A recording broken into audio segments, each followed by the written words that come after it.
Afrique des libertés, je vous salue. Bonsoir à toutes et à tous, à travers le continent natal de l'homme.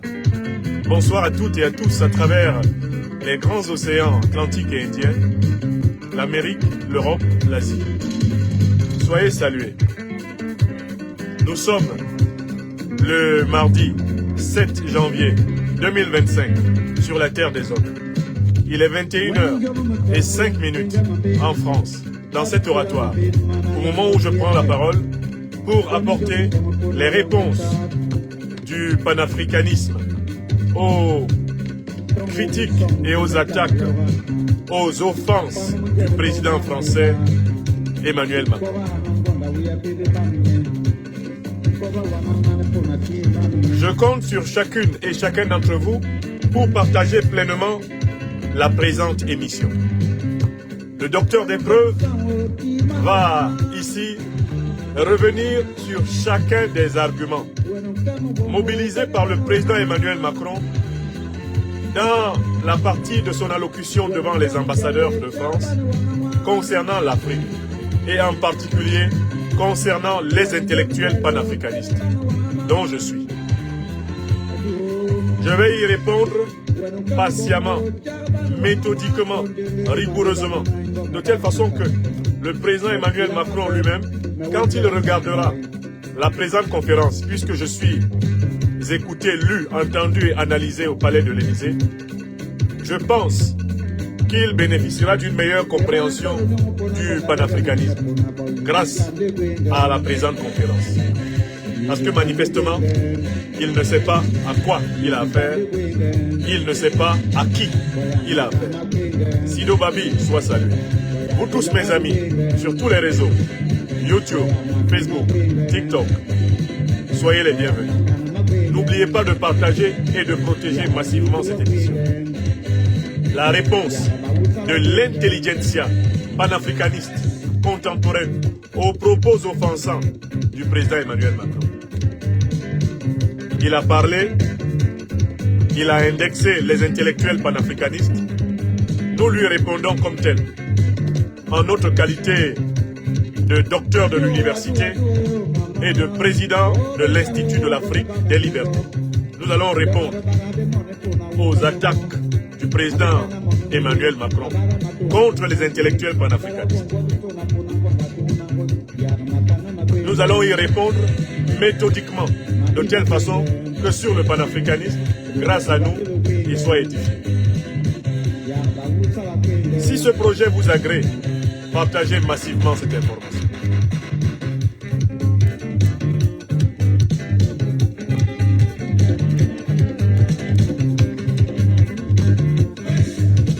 Dédicace spéciale à tous les héros révolutionnaires africains, à tous les intellectuels africains assassinés par les barbares négriers, racistes, les barbares colonialistes, les barbares néocolonialistes et impérialistes. Dédicace à tous les héros et à tous les grands dirigeants africains qui se sont battus pour la souveraineté de l'Afrique, la dignité de l'Afrique, et qui ont rencontré la violence, le mensonge et la ruse des terroristes négriers, des terroristes coloniaux, des terroristes néocoloniaux et des terroristes impérialistes. Dédicace spéciale à tous les authentiques héros de l'Afrique. L'Afrique d'hier, l'Afrique d'aujourd'hui, l'Afrique de demain. C'est à eux que cette conférence est dédiée. Je pense intensément à ces grands parmi les grands, Africains, Africaines de tous les temps, dans le sillage desquels nous marchons humblement.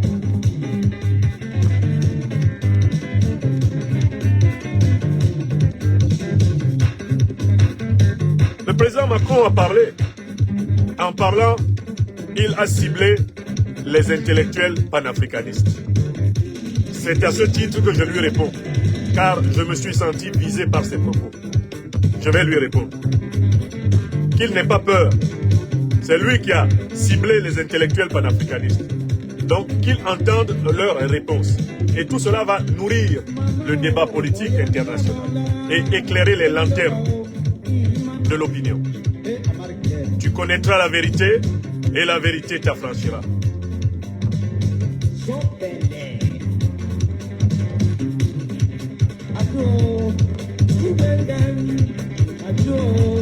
Ligwengen Yar Macron agwengen Macron agwengen Ligwengen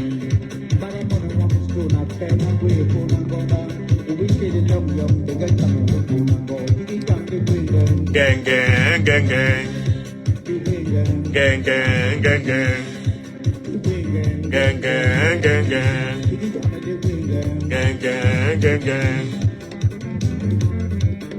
Ce qui me plaît, c'est que cette chanson est très appréciée à l'Élysée actuellement. C'est un plaisir de leur faire découvrir le grand maître Jean Bikoko Aladin. À ceux de la cellule africaine qui me font l'honneur de m'écouter systématiquement. Écoutez la bonne musique, la percussion de la révolution africaine du 21e siècle. Dansez avec nous.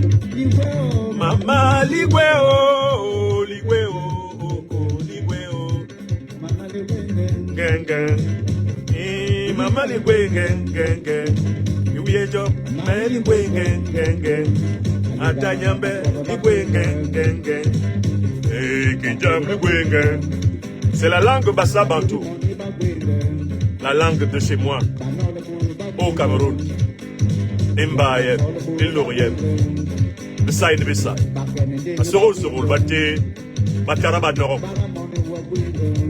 le lobby, Batoupek, encore Massé, Nandare, Nord, Bonne Afrique, Bate, Baporok, Manol Yoruba ese, la nano.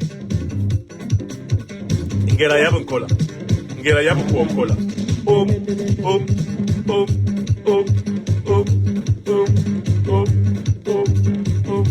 Le grand maître Jean Bikoko Aladin nous met sur la dimension africaine. Pendant que vous partagez cette émission, n'ayez pas peur. Vous connaîtrez la vérité et la vérité vous affranchira. Ceci est le festival des vérités crues. La distribution des pains spirituels de la liberté des Africains. Écoutez-nous bien.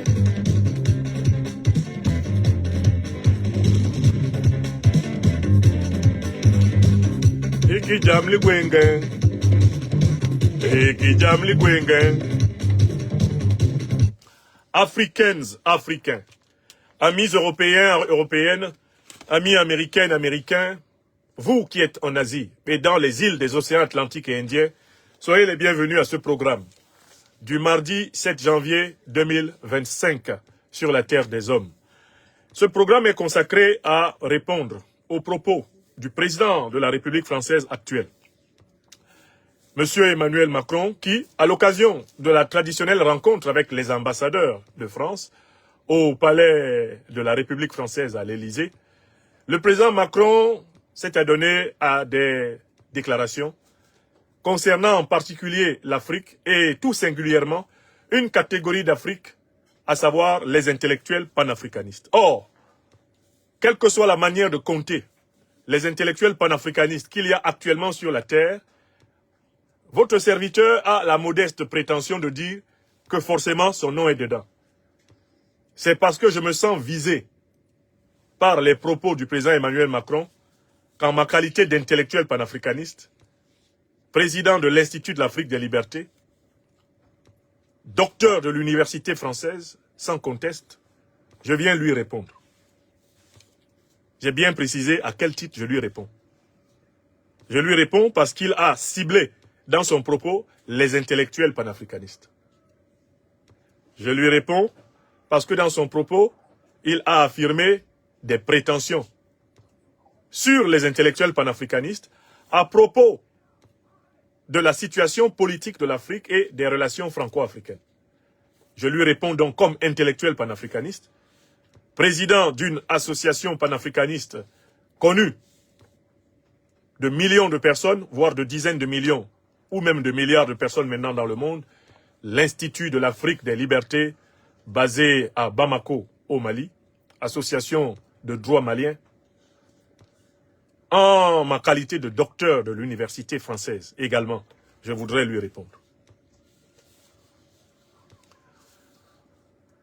Le président Macron, à l'occasion de son adresse aux ambassadeurs de France, a couvert plusieurs sujets. Mais qu'il soit clair que dans cette réponse, je me focalise sur ce qu'il a dit à propos de l'Afrique et des panafricanistes. Je ne voudrais pas élargir le débat sur tous les aspects de sa vision internationale de la diplomatie française. Ce n'est pas le sujet de cette émission. Mais je veux m'appesantir sur les propos tenus par le président Emmanuel Macron concernant les relations franco-africaines, la situation politique africaine et en particulier, j'insisterai sur les propos qu'il a tenus à l'adresse des intellectuels panafricanistes qui critiquent la politique africaine de la France, c'est-à-dire des gens comme moi. Et ici en France, je crois que le président Emmanuel Macron me fait l'honneur indésiré de me considérer comme le chef de file des intellectuels panafricanistes qui critiquent la politique africaine de la France en raison de son néocolonialisme et de son impérialisme persistant. Quand il remet en cause les intellectuels panafricanistes, il n'y a aucune façon de dire que ce n'est pas moi qu'il vise. Puisque je suis dans le collimateur de son régime depuis 2021 et que je suis l'objet des persécutions du régime du président Emmanuel Macron en raison de mes critiques de la politique africaine de la France. C'est ainsi qu'un certain 27 mai 2021, j'ai été pris en chasse dans le cadre professionnel où je n'ai jamais commis de faute. Au motif qu'on voulait m'interdire de critiquer la politique africaine de la France. Et tout ce qui est arrivé contre moi et ma famille sur le territoire français depuis 2021 est lié à cet engagement intellectuel détesté par le président Macron. Comment ose-t-il être citoyen français? Résider donc en France, résider sur le sol français, avec une famille de citoyens français de naissance, et critiquer la politique africaine de la France. J'ai beau expliquer que critiquer la politique africaine de la France, cela n'équivaut pas à détester la France. Eh bien, le régime de M. Macron sème dans l'opinion française une confusion entre ces deux postures. Globalement, pour tous les néocolonialistes et les colonialistes, dès qu'un Africain critique la politique africaine de la France, on part du principe qu'il déteste la France. Alors même qu'en France, il y a des Français de toutes origines qui critiquent aussi la politique africaine de la France. Mais on ne les présente pas comme détestant la France. Quand des Français d'origine africaine, des binationaux Français d'origine africaine, critiquent la politique africaine de la France, on se précipite de leur dire qu'ils détestent la France. Parce que le présupposé de cette critique consiste à dire que quand on est citoyen français d'origine africaine, on n'a pas le droit de critiquer la politique africaine de la France. Mais quand on est citoyen français d'autres origines, on peut le faire. Ce ne sera pas perçu comme promouvoir de la haine. Voilà le présupposé raciste et la discrimination même de la répression dictatoriale. Le Français blanc de peau, qui professe les mêmes idées que moi, n'est pas présenté comme quelqu'un qui déteste la France.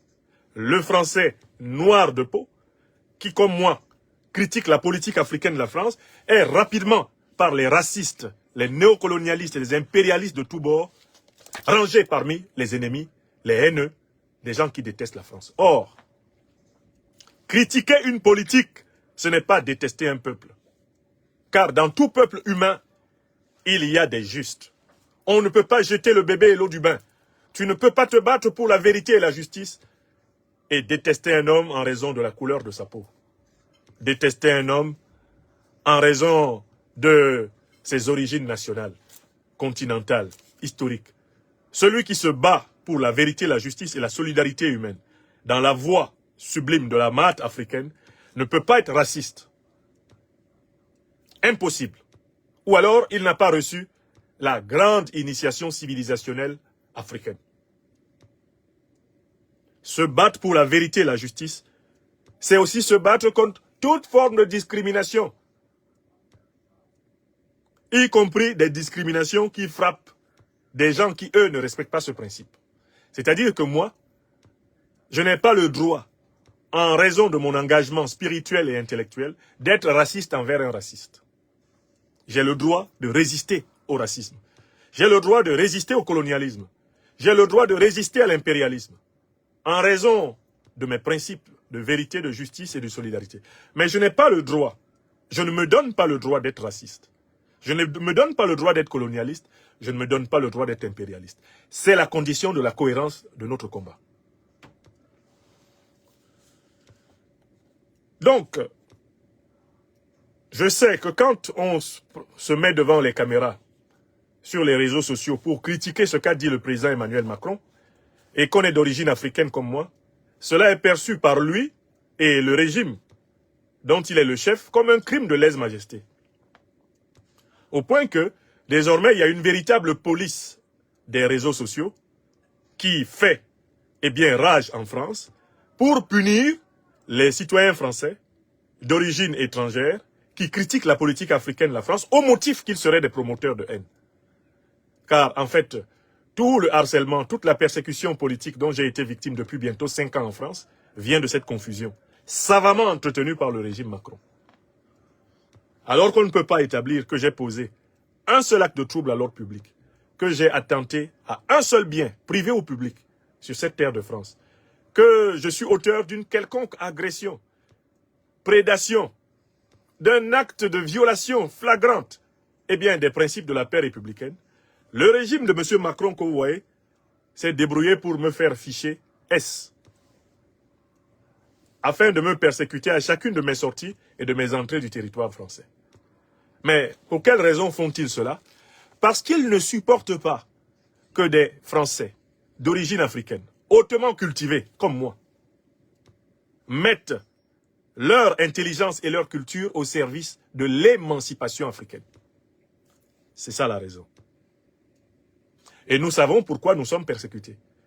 Parce que nous faisons un travail en profondeur de conscientisation, non seulement des Africaines et des Africains, mais également des Françaises et des Français, à propos de la tragédie africaine qui est passée sous silence depuis plusieurs décennies, plusieurs siècles en France et partout ailleurs dans le monde. Si nous sommes harcelés, persécutés, si nous sommes menacés, si nous sommes flagellés, si nous sommes punis, si nous sommes l'objet de toutes sortes de manœuvres d'intimidation et de brutalisation, c'est uniquement parce que nous servons l'émancipation humaine. Mais l'émancipation humaine n'a pas de couleur. Car un homme, qu'il soit blanc, qu'il soit noir, qu'il soit jaune ou qu'il soit vert, lorsqu'il approche la vérité, c'est avec la même humilité. La vérité n'a pas de couleur. La justice n'a pas de couleur. La solidarité humaine, proprement entendue, n'a pas de couleur. Dès lors qu'elles ont une couleur, la vérité, la justice ou la solidarité, elles cessent d'être vérité, justice, solidarité. Ces valeurs ont vocation à promouvoir la fraternité humaine universelle sur la base d'une exigence radicale de vérité, de justice et de solidarité pleine. Je tenais à préciser d'abord ce cadre général dans lequel se tient ce propos. Et il était hors de question qu'après les déclarations du président Macron que j'ai entendues, lues, méditées depuis hier, je me taise. Parce que comme il me persécute, j'aurais peur qu'il continue. Je n'ai pas peur qu'il continue. J'ai peur, moi, de renoncer à servir la vérité, la justice et la solidarité humaine. J'ai peur de trahir ma conscience. J'ai peur de rompre, la relation intime que j'ai à mon Créateur. La relation intime que j'ai à la souffrance de mon peuple.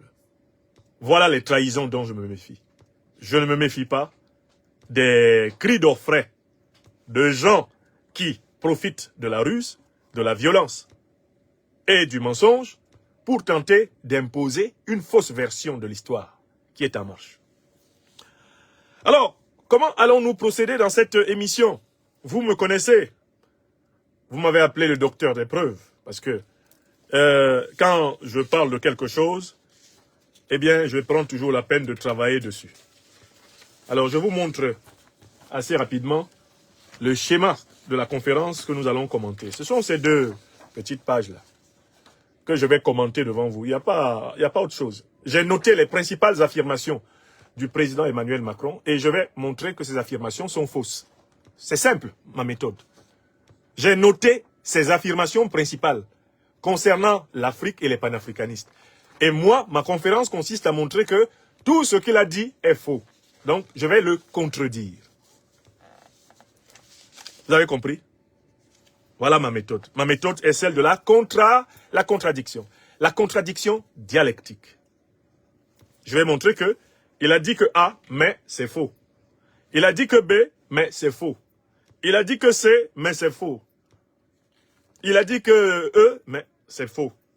Il a dit que F, mais c'est faux. Il a dit que G, mais c'est faux. H, que c'est faux. Z, que c'est faux. Voilà. C'est tout. Quand vous sortirez d'ici, vous serez 1, ce qu'il a dit, 2, pourquoi c'est faux. Et vous serez libre de choisir de continuer à croire en ce qu'il a dit ou, au contraire, d'accepter d'être convaincu par la preuve que j'ai faite que c'est faux. Voilà une méthode très simple. Le président Macron lui-même, quand il écoutera cette conférence, s'il a un certain faible pour cette faculté qu'on appelle la raison, sera convaincu, eh bien, d'avoir fait tout faux dans son allocution sur l'Afrique et les panafricanistes, les intellectuels panafricanistes. Sans plus tarder, la démonstration commence. La démonstration commence.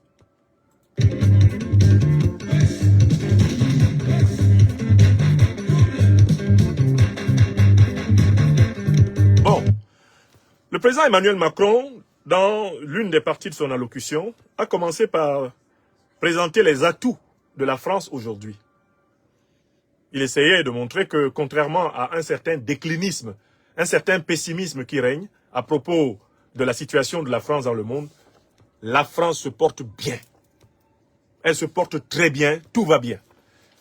L'allocution du président Emmanuel Macron m'a, dès le départ, rappelé l'ambiance du fameux roman de Voltaire, le conte philosophique intitulé Candide, où Maître Pangloss, un sophiste de l'optimisme, essaye de faire croire dans le château de Toonder-ten-Tronckh, mais également tout au long des aventures de Pangloss et de Cunégonde, et de Jacques l'Anabaptiste, etc., il essaye malgré tout de leur faire croire qu'ils sont dans le meilleur des mondes possibles. Le président Macron était bel et bien installé ici dans le rôle de Maître Pangloss, transformant ainsi le palais de l'Élysée en un véritable château voltairien de Toonder-ten-Tronckh. Écoutons donc ses œuvres. Il dit que le premier atout de la France, c'est sa constitution.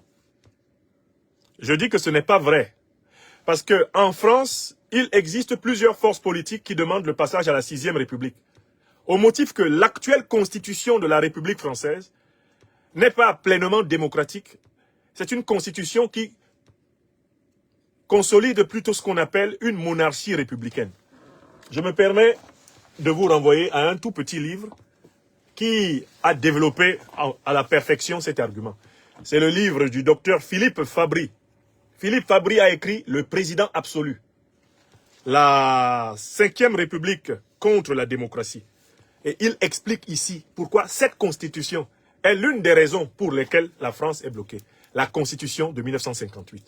Parce qu'en fait, les pouvoirs qu'elle octroie au président de la République sont excessifs et transforment la nature du régime démocratique en un régime non pas simplement présidentialiste, mais en réalité en une monarchie déguisée en république.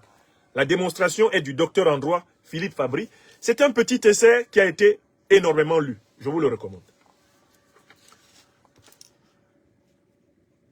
La Constitution n'est pas un atout, parce que si la Constitution était un atout, la France ne serait pas en crise politique à cause de l'abus de l'utilisation d'un des articles les plus antidémocratiques de la Constitution française. Vous le connaissez. C'est l'article 49.3 qui permet au président de la République, sans majorité parlementaire, de gouverner par ordonnance et par décret. Cet article a été abusivement utilisé par Madame Elisabeth Borne. J'ai pu identifier qu'elle l'a utilisé plus de 22 fois quand elle était première ministre. Et c'est pour ça qu'elle est tombée. Cet article a été utilisé malencontreusement pour tenter d'imposer un budget en défaveur des classes populaires et moyennes de la France par le Premier ministre Michel Barnier. Et c'est parce qu'il a utilisé cet article qu'il a été renversé par une censure. Une censure in extremis de l'opposition parlementaire qui a réuni dans le même vote contre l'extrême droite et la gauche radicale. Ce qui était un cas de figure improbable. Le Rassemblement national de Mme Le Pen et la gauche radicale incarnée notamment par la France insoumise de Mélenchon et plus largement le nouveau Front populaire, n'ayant pas l'habitude de voter de la même façon. M. Barnier est tombé pour ça. Et pour les mêmes raisons, M. Bayrou se prépare à tomber. Donc, quelle que soit la manière de regarder la constitution de la Ve République, on s'accorde à dire qu'elle est l'une des raisons de l'échec de la Ve République qui agonise. Mieux, je voudrais rappeler qu'en tant que citoyen français, regardant la nature multiconfessionnelle, multinationale, multiterritoriale, multicontinentale de la République française, j'ai proposé qu'on remplace la République française par la Fédération française. Formule souple qui permettrait de faire vivre ce qu'on a appelé abusivement pendant longtemps la France métropolitaine, mais également ce qu'on appelle les territoires d'outre-mer ou les départements d'outre-mer, dans une forme de coopération qui favorise davantage l'autodétermination et en même temps, en quelque sorte, la négociation, le consensus et le compromis.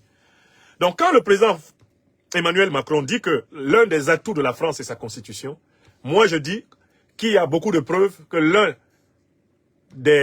l'une des sources de la faiblesse de la France, c'est sa constitution. Il dit qu'il y a un deuxième atout de la France, c'est la force diplomatique de la France. Et je dis que le président Emmanuel Macron a tort. La France est justement diplomatiquement affaiblie. Quelles sont les preuves que la France est diplomatiquement affaiblie? De mémoire de citoyen français, moi je suis citoyen français depuis 2002, je n'ai jamais connu un président français depuis Jacques Chirac qui ait vu autant de diplomates français chassés de leur poste à l'étranger. Je prends juste cet indice pour dire au président Emmanuel Macron qu'il est en période de faiblesse diplomatique. Il a probablement, je parle sous réserve, il a probablement battu le record du président de la République qui a vu expulser le plus grand nombre de diplomates français dans le monde. Alors, comment quelqu'un peut voir l'expulsion des diplomates français au Mali, expulsion des diplomates français au Burkina, expulsion des diplomates français au Niger? Comment quelqu'un peut avoir vécu tout cela et nous dire qu'il est en période de force? Il s'agit là d'un déni de réalité. Le monde entier sait que la diplomatie française est en difficulté. Et plusieurs hommes politiques français se sont succédés dans les médias pour expliquer que les diplomates français sont en train de décrocher de la réalité internationale. Que par exemple, la connaissance de l'Afrique, qui était celle des diplomates français, des années 40, 50, 60, 70 et même 80, elle est infiniment supérieure à celle des diplomates français actuels qui, bien souvent, en réalité, n'ont plus une compréhension immersive, une compréhension intérieure de l'Afrique. C'est une critique récurrente. Alors, comment peut-on avoir pris autant de camouflets diplomatiques et prétendre que la diplomatie est sa force? Y a-t-il eu un président de la Ve République sous lequel la diplomatie française a été autant contestée que sous le président Macron? Je ne crois pas. En tout cas, moi je suis citoyen français, j'ai bien observé sous le président Chirac, j'ai observé sous le président Sarkozy, sous le président Hollande et sous le président Macron. Si vous prenez simplement ces 4 derniers présidents de la République française, celui qui a vu la diplomatie française plonger, incontestablement, c'est le président Macron. Même en Centrafrique, cette diplomatie a plongé. Elle a plongé partout.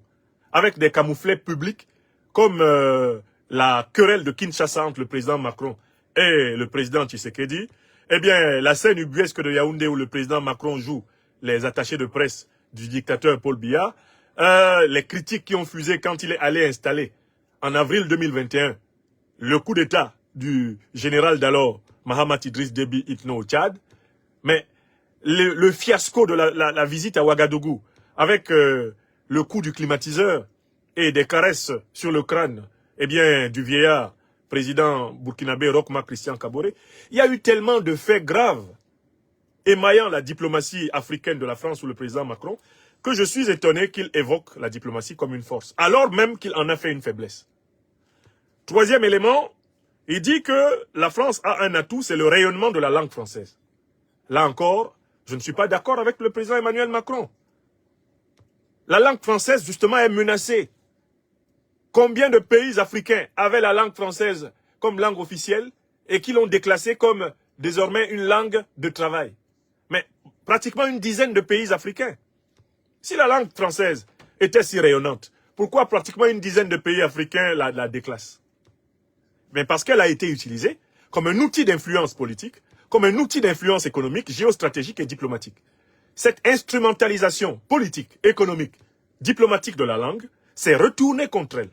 Et aujourd'hui, le français est menacé, au point que le président Macron, pour essayer littéralement de tordre le cou au malheur qui est en train de frapper la langue française, en est venu à attribuer le secrétariat général de la francophonie à une Rwandaise, c'est-à-dire citoyenne d'un pays qui a déclassé le français comme langue officielle.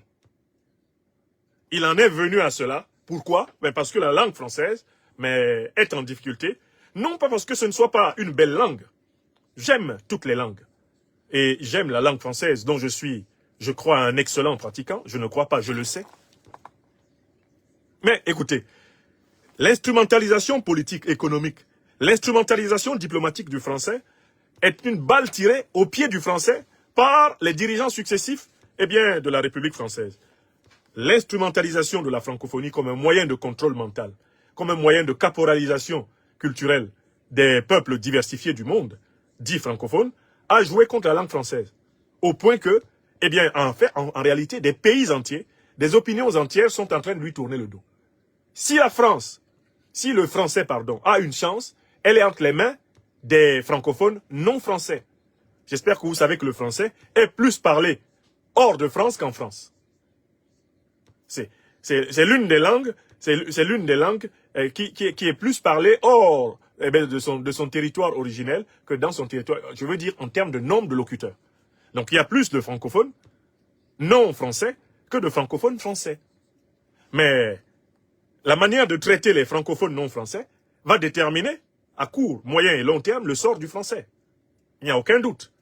Et si on persiste dans la politique paternaliste, condescendante, provocatrice, dominatrice, arrogante, néocoloniale, narcissique, on va tuer le français. Bon. Le président Macron a évoqué la puissance de la culture. La puissance de la culture, c'est un concept vague. Tout n'est pas bon dans une culture. Par exemple, la culture produit le racisme. Elle produit le colonialisme. La culture produit aussi le néocolonialisme et l'impérialisme. La culture peut produire la dictature, l'autocratie. Ça, ce sont des produits culturels. Alors, quand on proclame la puissance de la culture, il faut souligner ce par quoi la culture est puissante. L'aspect par lequel on estime qu'elle est puissante. Or, la puissance de la culture française, elle tourne autour, certes, de la beauté de la civilisation, on va dire des lettres, des arts et des sciences, mais elle tourne surtout autour de l'engagement d'une partie noble de ce peuple contre l'injustice. C'est-à-dire autour de ce qu'on peut appeler la conscience révolutionnaire française. Mais qui peut dire que c'est la conscience révolutionnaire française qui aujourd'hui dirige la France? À l'époque où on massacre publiquement les gilets jaunes, qui sont les dernières incarnations de l'esprit de la Révolution française dans les rues de France. À l'époque où la classe ouvrière, les agriculteurs, les paysans sont méprisés, dominés par les édits de l'Union européenne, qui ne tiennent pas compte des conséquences sur la vie des gens. À l'époque où, alors que le peuple français vote non à la continuité de la construction de l'Union européenne en faveur des oligarchies financières, en 2005, la classe politique française se permet de continuer cette adhésion au mépris du référendum populaire. Mais comment peut-on dire que la culture est puissante alors que ce sont les forces régressives qui sont en train de prendre le pouvoir en France? Qu'est-ce qui peut expliquer le désamour entre le peuple français et sa classe politique? Qu'est-ce qui peut expliquer que plus de 65% de Français souhaitent la démission du président Emmanuel Macron? C'est le fait qu'il est, en réalité, le représentant d'une culture jugée décadente. Donc quand il parle de puissance de la culture, il faudrait qu'il reconnaisse que lui, il est du côté impuissant de la culture. Alors, enfin, il parle de l'académie, de la technologie et de l'industrie. Mais on ne peut pas parler de ces choses comme cela. Si on veut prendre la technologie et l'industrie, le président Macron est l'un des plus grands responsables du démantèlement du tissu industriel français. Je vous renvoie ici à une conférence magistrale que l'avocat socialiste Arnaud de Montebourg, excellent connaisseur du dossier, a délivré sur la question, le rôle du président Emmanuel Macron dans la désindustrialisation de la France. C'est-à-dire que les gens se tiennent comme ça le 6 janvier 2025 à Paris, ils font des discours sur la puissance industrielle de la France, alors qu'ils sont des chevilles ouvrières de la désindustrialisation française. Référence, eh bien, la démonstration faite du démontage de l'industrie française par le ministre de l'économie et par la suite par le président Emmanuel Macron. Qu'il nous explique combien de fleurons de l'industrie française, de la technologie française, ont disparu sous ces décisions. Comme ministre de l'économie et des finances, comme secrétaire général à la présidence et comme président de la République. Et on verra s'il est du côté de la puissance industrielle française. Donc voilà les propos préliminaires du président Emmanuel Macron. Puis il rappelle que le premier devoir de la République et du chef de la République française qu'il est, c'est le devoir de la sécurité. Il faut protéger la France, le territoire français, le peuple français des groupes terroristes. Mais cette affirmation du président Macron, elle est contrefactuelle. Pourquoi? Parce qu'au même moment, la diplomatie française négocie avec le chef terroriste d'Al-Qaïda qui a pris le pouvoir à Damas, en Syrie. Elle l'a célébré, la diplomatie française. Elle l'a présenté comme un libérateur. L'autocrate Bachar el-Assad a été présenté comme le diable, alors que le terroriste Ahmad al-Shareh, dit Mohamed El-Joulani, a été présenté dans la diplomatie, dans les médias d'État français, comme étant un saint homme qui a libéré Damas. Comment peut-on être en train de copiner avec les terroristes qui ont pris le pouvoir en Syrie, en leur ouvrant les passerelles diplomatiques du monde entier, et en même temps dire qu'on protège la France contre le terrorisme? On sait aujourd'hui que les terroristes qui ont massacré le peuple français, le 13 novembre 2015, à Paris, au Bataclan, ont conçu leur plan depuis la Syrie. Or, en 2015, le Mohamed Al-Joulani, que vous voyez actuellement à Damas, était à la tête d'un groupe terroriste. Donc, il n'est pas exclu que Mohamed Al-Joulani fasse partie de ceux qui ont préparé l'attentat de Paris.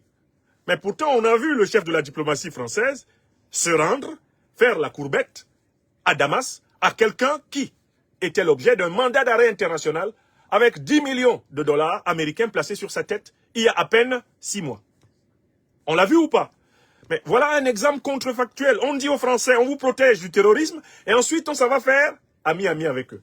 Et quels sont les pays qu'on cite comme étant ses meilleurs amis? L'Arabie Saoudite. Est-ce une démocratie, l'Arabie Saoudite? L'Arabie Saoudite, on cite le Qatar. Mais le Qatar n'est-il pas la base arrière des principaux chefs d'Al-Qaïda? L'Arabie Saoudite n'est-elle pas la base arrière des principaux chefs de l'État islamique? On nous cite les Émirats Arabes Unis. Le Qatar, ne sont pas ces pays-là qui ont participé au bombardement, à la destruction de la Libye? Les Émirats Arabes Unis ne sont-ils pas impliqués dans le conflit qui ensanglante actuellement le Soudan? Mais de quoi parle-t-on? On ne peut tromper ainsi que des Françaises et des Français qui n'ont pas une connaissance du monde contemporain. Mais quand le président Macron dit que son devoir, c'est de protéger le peuple français, oui, c'est son devoir. Mais qu'il nous explique comment on s'est retrouvé dans une situation en 2011 où l'OTAN s'est associée à Al-Qaïda et à l'État islamique pour détruire la Libye. Qu'il nous explique comment ça a été possible. Comment ça a été possible que Al-Qaïda et l'État islamique reçoivent des armes en Libye et envahissent le Sahel. Comment a été possible la célèbre conversation entre le ministre Laurent Fabius, alors ministre des Affaires étrangères, et le ministre Lavrov, ministre des Affaires étrangères de la Russie, où Lavrov dit à Fabius, vous nous demandez de ne pas empêcher votre intervention au Mali, mais vous avez peut-être oublié que vous allez combattre au Mali les terroristes que vous avez armés en Libye. Pourquoi Laurent Fabius répond-il, c'est la vie? Si ce n'est pas là un aveu de complicité avec les groupes terroristes. Pourquoi c'est la vie? d'armer les terroristes en Libye et de venir les combattre au Mali. Bon. Donc, quand le président Emmanuel Macron parle de ce devoir de sécurité, je me demande s'il sait que le monde entier sait qu'il y a toutes les raisons de ne pas croire en une lutte sincère antiterroriste des pays de l'OTAN. Car l'OTAN, paradoxalement, s'est étendue un peu partout dans le monde. Les États-Unis possèdent plus de 800 bases militaires. Pourquoi? Parce qu'ils exportent la guerre comme étant la condition de leur domination des relations commerciales, économiques, financières, internationales. C'est un fait. Il y a un très beau livre de Naomi Klein, intitulé « Disaster Capitalism » qui est ici. Naomi Klein l'explique parfaitement dans ce livre. On sème la déstabilisation, on impose des conditions de négociation avantageuses pour le capitalisme occidental et on installe le capitalisme occidental. C'est le modèle de la guerre d'Irak, c'est le modèle de la guerre de Libye, c'est le modèle de la guerre de Syrie, c'est le modèle de la guerre en République démocratique du Congo et de beaucoup d'autres guerres. N'est-ce pas?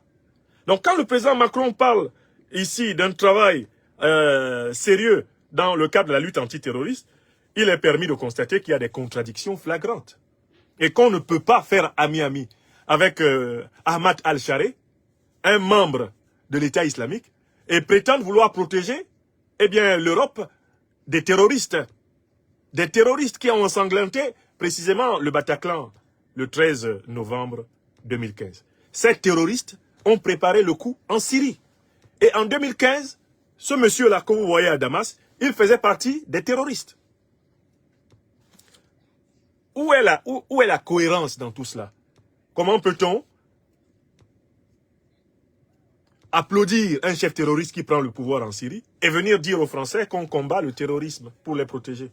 Où est la cohérence? Toute citoyenne, tout citoyen français authentique doivent poser cette question au président Macron. Que faites-vous avec l'homme sur la tête duquel il y avait 10 millions de dollars?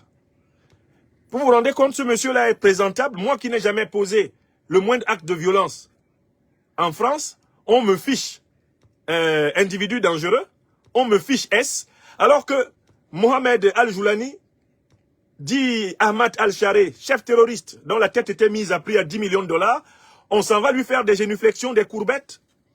Il y a même madame, comment elle s'appelle, Baerbock Annalena qui lui fait la courbette. Est-ce que vous voyez une logique dans tout ça? Bon, je continue. Maintenant, on en vient à l'Afrique en tant que tel. Le président Emmanuel Macron dit qu'il a fait le maximum d'efforts pour restituer la mémoire de l'histoire des relations africaines. Il cite la commission Stora, le discours du ministre des Affaires étrangères français à Tiaroy et la restitution des œuvres d'art. C'est ce qu'il appelle un maximum d'efforts.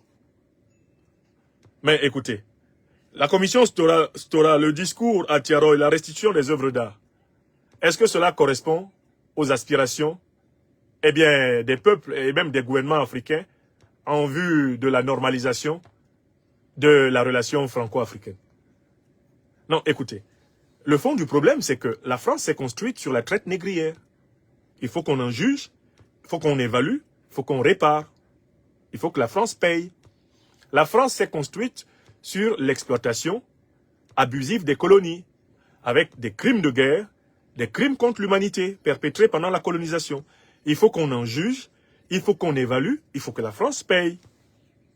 D'accord? C'est ça le fond du problème, monsieur Macron. Ce ne sont pas les publications de la commission Stora ou le discours de Tiaroy qui intéressent les Africains. C'est la judiciarisation de la tragédie franco-africaine. Alors, quand on parle de restitution des œuvres d'art, restituer les œuvres d'art, c'est très bien, encore que il y en a infiniment plus à restituer qu'il n'y en a eu de restituer. Mais enfin, l'argent qu'ils se sont fait en exploitant ces œuvres d'art depuis 600, 500, 400, 300, 200, 150, 50, 30, 20, 10, 5 ans, cet argent-là, vous le remboursez quand? C'est trop facile d'utiliser les œuvres d'art des gens pour vous faire de l'argent et de les leur ramener bien usés, mais pas avec l'argent que vous en avez tiré. Est-ce que c'est une restitution franchement équitable? Non. Donc, quand le président Macron dit qu'il a fait le maximum, parce qu'il a ouvert certaines commissions de mémoire, comme la commission Stora ou la commission sur la guerre de la France, qui a exterminé 1 million de Camerounais. Mais le président Macron ne se rend-il pas compte que pour les Africains, c'est littéralement une moquerie? C'est ça, tout ça pour ça, c'est ça le maximum d'efforts attendu d'un président qui plus est jeune et qui prétend n'avoir aucune responsabilité en raison de son jeune âge dans les massacres coloniaux, mais il aurait été mieux placé pour ouvrir les tribunaux. Le président Macron ne peut pas dire qu'il a fait le maximum, d'autant plus qu'il sait qu'en France, pour les dégâts qu'elle a commis pendant les deux guerres, l'Allemagne a payé jusqu'en 2010. Ici, en France, le grand pays voisin de la France, l'Allemagne, a été contraint à payer rubis sur ongle des réparations qui ont été décidées dans des procédures judiciaires contre elle. Mais il faut appliquer la jurisprudence Allemagne à toutes les puissances coloniales. Et en particulier, il y a un sujet à partir duquel on peut commencer une péréquation. C'est la fameuse dette internationale des pays africains. On doit contrebalancer la dette internationale des pays africains par les réparations des barbaries négrières, des barbaries coloniales, néocoloniales et impérialistes. On doit commencer déjà une petite soustraction. La dette internationale des pays africains doit ipso facto disparaître. Et il restera encore à payer plus. Pour les pillages, les crimes de guerre, les crimes contre l'humanité, M. Macron. Quand vous parlez de maximum d'efforts, vous ne vous rendez pas compte que vous n'avez même pas fait le quart. Peut-être même pas fait le 10e. Même pas fait le 10e des efforts attendus. Alors, le président Emmanuel Macron affirme ensuite que on ne peut pas accuser la République française parce que la République est née après la décolonisation. La République est née après la décolonisation. Je dis que le président Emmanuel Macron a tort de penser que la décolonisation est achevée. Sa phrase aurait un sens si la décolonisation était achevée. Or, nous avons 4 éléments fondamentaux de la colonisation qui sont encore en place. 1. L'occupation militaire, y compris sous forme déguisée, à travers les entreprises de mercenaires, les compagnies de sécurité privée, qui sont actuellement en train de récupérer le personnel militaire et l'habiller en civil pour continuer à braquer les Africains. Tant qu'il y a cette présence militaire des anciennes puissances négrières, coloniales, néocoloniales, mais la décolonisation n'est pas achevée, M. Macron. Deuxième point. Le président Macron dit que la République naît après la décolonisation. Ce serait vrai si la décolonisation était achevée sur le plan économique, financier, monétaire. Il n'y a pas encore décolonisation d'une quinzaine de pays de l'Afrique francophone, puisque c'est la Banque de France qui contrôle leurs finances, qui contrôle leur monnaie. Il n'y a pas de souveraineté sans souveraineté monétaire. Le président Macron dit que la République naît après la décolonisation. Mais on n'est pas après la décolonisation. On est encore dans le processus de décolonisation. On est même avant la décolonisation. Troisième point. Le président Macron dit que la République naît après la décolonisation. Mais écoutez, le troisième élément fondamental de la colonisation, c'est l'immixtion de la France dans la désignation des dirigeants africains. Nicolas Sarkozy n'a-t-il pas dit? Nous avons dégagé Gbagbo et nous avons placé Ouattara. Vous n'avez pas entendu ça? N'a-t-il pas dit, quand Laurent Gbagbo lui a résisté, je vais le vitrifier? Monsieur Sarkozy qui traîne dans les tribunaux de Paris, ne l'a-t-il pas dit? Il l'a dit ou pas? Mais n'a-t-on pas vu le président Emmanuel Macron en personne se déplacer le 21 avril 2021 en Djamena pour installer quelqu'un qui venait de faire un coup d'État contre la démocratie tchadienne à l'époque? Le général Mahamat Idriss Déby Itno, fils de son père? N'est-ce pas le président Macron qui l'a installé?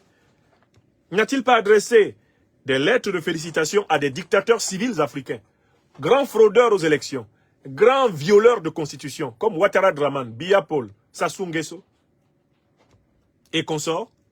Donc comment peut-il nous dire la décolonisation est achevée alors que lui-même, qui est le dernier président français en date, a été pris plusieurs fois la main dans le sac de l'ingérence dans la désignation des dirigeants africains?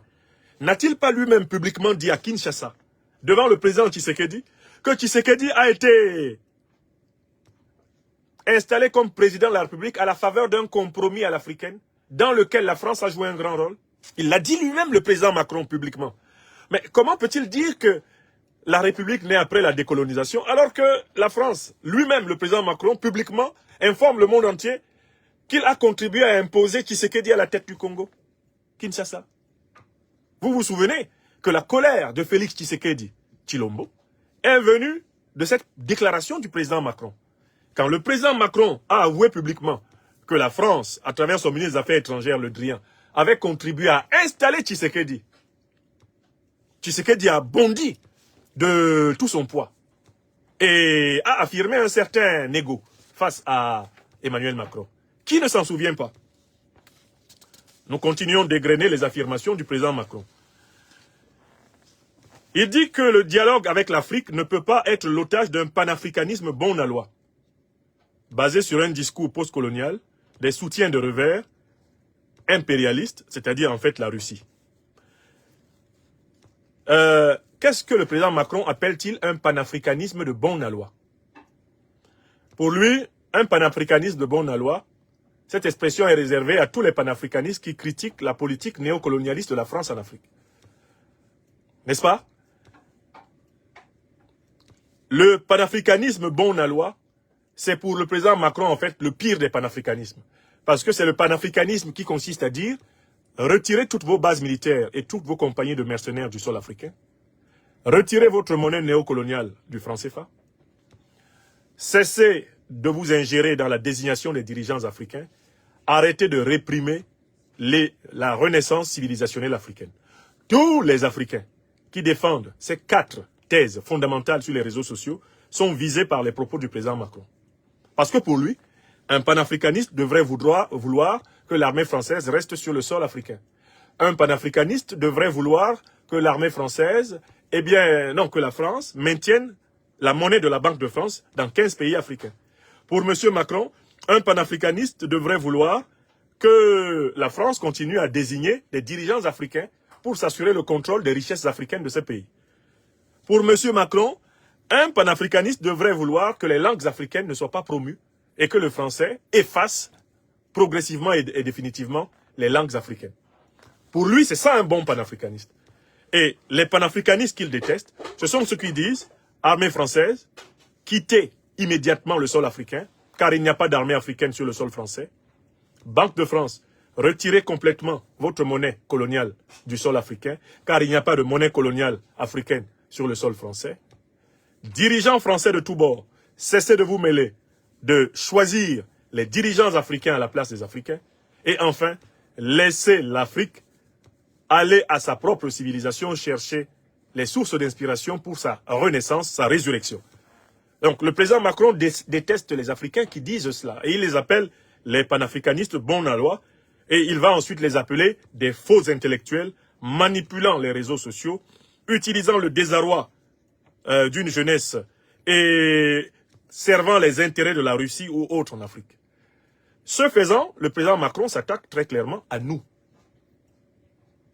Car moi, je fais partie des intellectuels panafricanistes qui revendiquent le quadruple programme.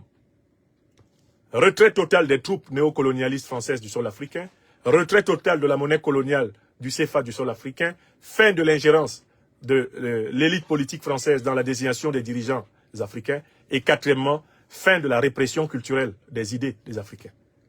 Moi, je le dis en plusieurs langues. Je le dis en anglais.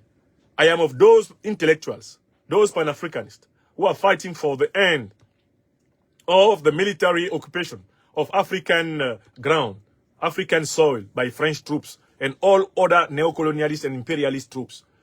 I am of those Pan-Africanist intellectuals who are fighting for the end of the colonial currency called franc CFA.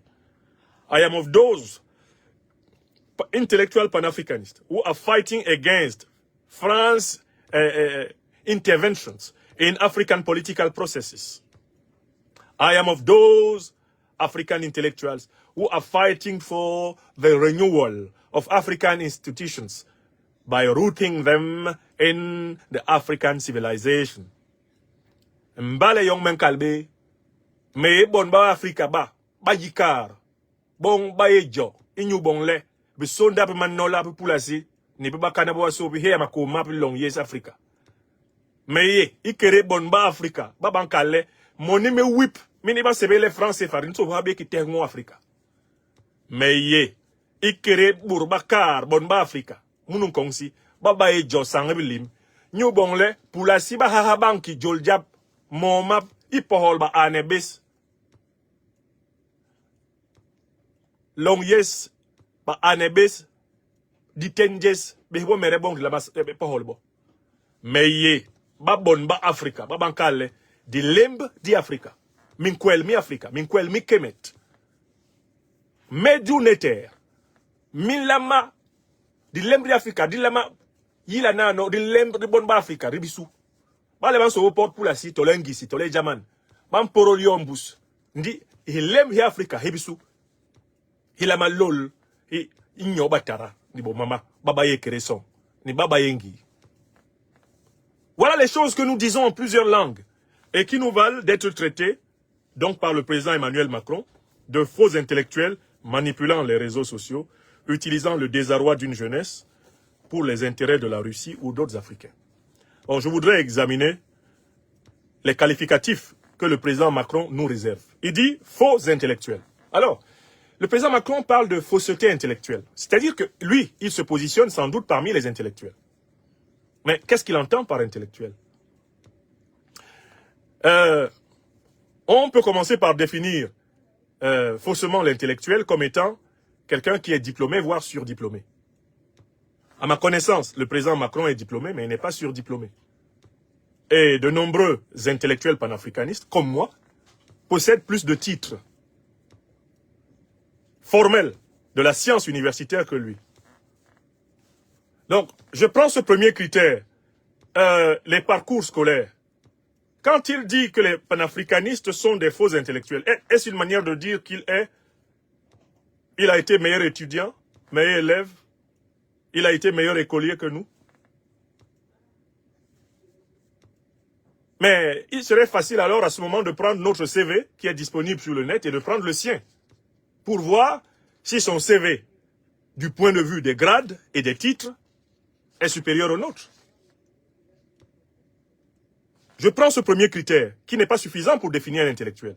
Car attention, je ne pense pas que l'intellectuel, ce soit le diplômé. Je prends un deuxième critère. Le deuxième critère, c'est un intellectuel, c'est quelqu'un qui produit des œuvres et qui contribue à la transformation positive de la société. Bon, moi, par exemple, je suis à mon 36e livre. Monsieur Macron, il en a écrit peut-être 2 ou 3. Est-ce que l'impact de ces livres sur la société française peut être comparable à l'impact des miens sur la société africaine? Moi, j'en ai écrit 36. Je publie bientôt le 37e. Et j'ai commencé à écrire des livres à 12 ans. Je suis un intellectuel panafricaniste. Est-ce que ma biographie pâlisse d'envie devant celle du président Macron? Attention, ce n'est pas sa fonction de président de la République qui est ici mise en cause. C'est sa prétention à se mêler de dire qui est vrai et qui est faux intellectuel. Est-ce qu'il est connu au bataillon des intellectuels français? On doit lui poser cette question. Est-il surdiplômé? De telle façon que quand on afficherait son CV, nous autres intellectuels panafricanistes, on se cacherait. A-t-il produit beaucoup d'œuvres scientifiques de telle façon que si on affichait les œuvres scientifiques, les œuvres de l'esprit que nous avons produites, nous pâlirions d'envie devant les siennes? Oh que non. Alors, mais de quel point de vue, lui est-il le vrai intellectuel et nous serions le faux? Si, dans l'école et dans l'université, il ne nous est pas supérieur. Si, dans la production et l'impact positif sur le peuple, il ne nous est pas supérieur. Moi, je parle ici du peuple africain. Mais comment peut-il dire que nous ne sommes pas de vrais intellectuels et par là prétendre que lui, il en est un? Fait-il partie des intellectuels français? Nous faisons partie des intellectuels africains et français. C'est incontestable. La science française nous connaît comme docteur de l'université. Et comme chercheurs, nous avons produit, y compris dans les presses universitaires. Mais pourquoi le président français, utilisant sa fonction politique, veut-il se faire arbitre de la hiérarchie intellectuelle du pays? Mais c'est une confusion et c'est un abus de pouvoir. Ce n'est pas parce qu'on est président de la République qu'on est bien placé pour hiérarchiser les intellectuels. Parce qu'il faudrait être soi-même intellectuel et avoir des titres et des œuvres comparables pour se glisser dans le débat afin de savoir qui est vrai et qui est faux. En quoi les panafricanistes seraient-ils de faux intellectuels? Le président Macron sait-il que les pères fondateurs du panafricanisme, qui sont donc des Africains des diasporas américaines et européennes, des 18e, 19e, 20e siècle, étaient presque tous des docteurs de l'université? Est-ce que le président Macron le sait? Qu'il a étudié le parcours de Du Bois, qu'il a étudié le parcours de Francis Kofi Kwame Nkrumah, qu'il a étudié le parcours de Bliden, qu'il a étudié le parcours des grands panafricanistes de l'histoire. Ça a toujours été des monuments, et de l'université, et de la production scientifique, et du monde de la culture. Les grands panafricanistes de l'histoire. Mais la question que je pose ce soir, c'est le président Macron nous traite de faux intellectuels à partir de quel piédestal? À l'échelle intellectuelle, parce qu'il est président de la République. Ce n'est pas ce que je lui conteste. Il l'est pour quelque temps encore. C'est d'ailleurs une fonction éphémère. Mais qu'il vienne catégoriser les intellectuels, c'est quelque chose qui n'est possible que si lui-même il en fait partie et s'il peut se comparer à nous. Moi, je ne pense pas que le président Macron soit considéré en France comme un intellectuel. Il n'est une référence ni dans l'école, ni dans l'université, ni dans la science française, dans la science internationale. Encore moins dans la science africaine, où il est inconnu au bataillon. Voilà la vérité. Il dit que les panafricanistes sont des faux intellectuels. Vous ne pouvez le dire que si vous êtes un vrai. Comme cela, au moins, vous pouvez participer à la foire aux empoignes des intellectuels. Mais à quel débat intellectuel particulier avez-vous participé? À quelle revue avez-vous donné la preuve de votre production conceptuelle extraordinaire pour venir nous regarder de haut? Bon, il dit manipulant les réseaux sociaux. Pourtant, lui-même parle sur les réseaux sociaux. Qui ne manipule pas les réseaux sociaux? Si manipuler, c'est utiliser. Mais je parle là sur YouTube, Facebook, je parle sur TikTok. Mais le président Macron également. Qu'est-ce que nous faisons d'autre, nous qui parlons sur les réseaux sociaux, que lui? Il y a bien un compte Facebook de la présidence de la République française. Il y a un compte X de la présidence de la République française et du président Macron. Il est sur les réseaux sociaux, oui ou non? C'est nous qui avons élaboré le concept de guerre informationnelle ou c'est lui?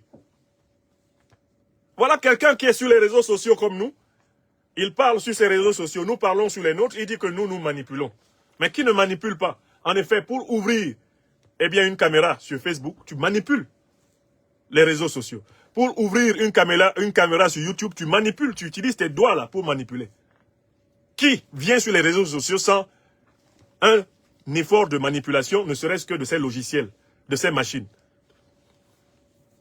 Nous utilisons tous les réseaux sociaux pour faire connaître nos idées. Le président Macron ne fait pas quelque chose de différent. En plus, sa conférence devant les ambassadeurs était retranscrite sur les réseaux sociaux. Pourquoi lui serait-il légitime pour parler sur les réseaux sociaux et pas nous? Il peut nous porter la contradiction, mais pourtant, sa tendance et sa propension, c'est de chercher des moyens pour nous interdire de parler. Quand on a la conviction d'être capable de faire face à un débat, on ne passe pas son temps à faire fermer les chaînes des autres. Vous avez une chaîne YouTube, vous avez une chaîne Facebook, vous avez une chaîne TikTok, vous pouvez me critiquer, Monsieur le Président Macron. Mais moi aussi, je peux vous critiquer. Vous gardez votre chaîne, je garde la mienne. Je viens écouter ce que vous dites sur la vôtre, si j'ai envie. Vous venez écouter ce que je dis sur la mienne, si vous en avez envie. Or, vous, votre propension, votre stratégie, c'est de trouver des motifs, c'est de faire des montages pour fermer nos comptes YouTube, nos comptes TikTok, nos comptes Facebook, etc. À vaincre sans péril, on triomphe sans gloire, dit un dicton de ce pays. Oui ou non? Donc, en quoi est-ce que nous manipulons les réseaux sociaux si ce que nous disons est vrai? Peut-on dire que l'Afrique est souveraine alors qu'elle est occupée par des bases militaires étrangères? Non. Peut-on dire que l'Afrique est souveraine alors qu'elle est occupée par une monnaie étrangère? Non. Peut-on dire que l'Afrique est souveraine alors que des puissances étrangères imposent des dirigeants africains contre la volonté des peuples africains? Non. Peut-on dire que l'Afrique est souveraine alors que les civilisations africaines sont passées par perte et profit et qu'on veut laver complètement le cerveau des Africains pour en faire eh bien, les adorateurs des terres sacrées des autres et des gens qui méprisent leur propre terre sacrée africaine. Voilà les thèses que nous défendons, M. Macron. Démontrer qu'elles sont fausses. Montrer que la France aurait pu être souveraine en restant une colonie allemande ou en restant une colonie américaine. Venez le démontrer. Venez démontrer que si le dollar était resté la monnaie de la France serait un pays souverain. Venez le démontrer, puisque il s'agit pour vous de montrer que nous sommes faux. Vous êtes vrais. Venez démontrer que si en France, c'est le président américain qui désigne le président de la République à la place du peuple français, on peut dire que ce peuple français-là est encore libre. Venez le démontrer, parce que ce sont ces thèses que nous défendons. Des thèses qui sont aisées à asseoir scientifiquement. En quoi pouvez-vous juger que nous, on est des faux et que vous êtes vrais? Alors que ce que nous disons est vrai et que ce que vous dites est faux. Alors, le président Macron évoque les intérêts de la Russie. Mais écoutez, soyons sérieux. Entre les citoyens français, entre la classe politique française et les panafricanistes, il y a quelques-uns qui ont des liens, eh bien, avec la Russie, des liens de coopération, des liens de collaboration. Moi, je n'en suis pas. D'accord? Mais ceux qui ont ces liens-là, est-ce qu'ils sont les seuls au monde à avoir des relations avec la Russie? Si ma soeur bien-aimée, Nathalie Yam, est bien reçue en Russie, en quoi ça concerne la France? En quoi c'est votre problème? Quand M. Sarkozy allait là-bas gagner des centaines de milliers d'euros, vous avez dit quoi? Quand M. Fillon, ancien Premier ministre français, s'est retrouvé au conseil d'administration d'un groupe gazier et pétrolier public russe, vous lui avez fait quoi? Lorsque les grandes firmes industrielles françaises, comme Total, comme Leroy Merlin et consorts, sont allées gagner massivement de l'argent en Russie, et certaines continuent, qu'avez-vous dit? Moi, je suis allé en Russie une fois, au mois de décembre 2023, et j'ai été frappé du nombre d'hommes d'affaires français, pas d'origine africaine comme moi, mais d'hommes d'affaires français qui avaient dans les avions pour aller à Moscou. Et dans l'avion, je leur dis, mais vous, on ne vous menace pas? On dit non, nous, comme on vient pour les affaires, on ne nous menace pas. Vous, on vous soupçonne de faire la propagande de Poutine. Et je lui dis, mais quelles sont les preuves? Quelles sont les preuves que vous avez? Vous pensez que moi, si j'étais payé $1 million par Poutine, je serais encore assis là à travailler pour un salaire de fonctionnaire français? Qu'est-ce que je foutrais avec un salaire de fonctionnaire français? Je leur ai posé la question dans l'avion. Vous pensez que si moi, je voulais et que j'obtenais un contrat en $1 million de Poutine, je resterais à travailler avec, à finir ma carrière de professeur de philosophie en France? Vous me prenez pour un con? Si je voulais faire de la politique pour l'argent, d'abord, j'aurais adhéré à la classe politique de mon pays natal, le Cameroun. Et je serais sans doute l'un des Irak avec les mains, les poches pleines du sang, de l'argent du sang des Camerounais. J'ai eu une deuxième chance, cher monsieur, que je lui disais dans l'avion. Je suis citoyen adoptif de Côte d'Ivoire. J'y ai vécu, j'y ai fondé ma famille. J'aurais pu rester dans le régime d'Alassane Ouattara. Il me l'a proposé, nommément, le 23 octobre 2014. J'ai refusé. Je serais resté là-bas, j'aurais les poches bien pleines de l'argent volé aux Ivoiriens, dont Ouattara a les poches pleines. J'ai refusé. Et vous pensez que je refuse tout ça pour venir me faire corrompre en France ou me faire corrompre en Russie? Il vaut mieux être corrompu dans son pays, c'est plus simple. Parce qu'au moins, c'est l'argent de ton pays que tu voles. Si on te punit pour ça, ah, tu as mangé, comme le disait le président ATT, c'est un père de famille, là, on va le punir quand même, mais c'est l'argent de son pays. Oui! Si tu veux être corrompu là, sois corrompu dans ton pays, ne va pas être corrompu dans le pays des gens. Parce qu'au moins, tu peux dire que bon, un peu de l'argent de ton pays, là, c'est pour toi. Donc, je leur ai expliqué ça. Ils étaient très étonnés. Je dis, vous venez et sortez, vous entrez et sortez de Russie, sans problème. Moi, je viens parce que j'écris des livres, parce que je publie des conférences, parce que je critique une politique. Moi, on va me diaboliser et pas vous. Pourtant, vous faites des millions de dollars ici. Moi, je ne suis pas venu pour des dollars. Je ne suis même pas venu pour des roubles ici. Hein, je vais venir là, j'ai un peu d'argent, peut-être, je sais pas, 500, 600, 700 euros. Je vais les changer en roubles pour avoir des roubles pendant mes 3-4 jours de séjour. Et puis, je repars. Je ne suis pas un homme d'affaires, moi. Je suis un intellectuel panafricaniste, révolutionnaire, au service de l'émancipation de son peuple. Et je me consacre à cela. Je connais mon créneau. Voilà la conversation dans l'avion avec des hommes d'affaires français qui allaient en Russie. Et c'était à une époque, fin 2023, où on pensait que plus personne en France n'osait aller en Russie. Ils y vont au moment où je vous parle. Au moment où je vous parle, ils y vont. Et il y a toujours des relations de coopération à un très haut niveau entre la France et la Russie. Par exemple, le traitement du combustible nucléaire français continuait jusqu'à il y a quelque temps, je crois que ça n'a pas changé, à être fait par la Russie. Il y a des conventions, des accords franco-russes qui marchent. Et puis on nous parle de la Russie, mais la Russie a contribué à libérer la France, pas l'inverse. Historiquement, nous savons que l'armée russe, à l'époque l'armée rouge, l'armée soviétique, a contribué à la libération de la France du nazisme. Il n'y a jamais eu une action comparable de la part de la République ou même de l'Empire français pour la Russie. Donc pourquoi est-ce qu'on veut nous entraîner dans une russophobie inutile pour nous, Africains? Nous n'avons pas à reprocher à la Russie ce que les Ukrainiens auraient à lui reprocher, par exemple. Pourquoi voulez-vous que les Africains aient le point de vue des Ukrainiens dans leur rapport à la Russie? Les Africains jugent leur relation avec la Russie en fonction de l'action de la Russie en Afrique. Non pas en fonction des relations russo-ukrainiennes, qui ne sont pas la priorité des Africains. De la même façon que les relations, je ne sais pas, burkinabéo-maliennes, ne sont pas la priorité des Ukrainiens. Oui ou non? Mais donc, le président Macron recycle une accusation incroyable. Alors, moi, en tant que fonctionnaire, je ne peux pas signer un contrat avec un État pour percevoir une rémunération de cet État, tant que je suis fonctionnaire de l'enseignement en France. Je connais mes droits et mes obligations. Mais écoutez, pourquoi vous imposeriez la même interdiction à ma sœur bien-aimée Nathalie Yam, qui est une particulière, qui travaille à son propre compte, ou à mon frère, à mon jeune frère bien-aimé Kémy Seba? S'ils font leurs affaires, même en Russie, votre problème c'est quoi? Vous ne faites pas des affaires en Russie, vous?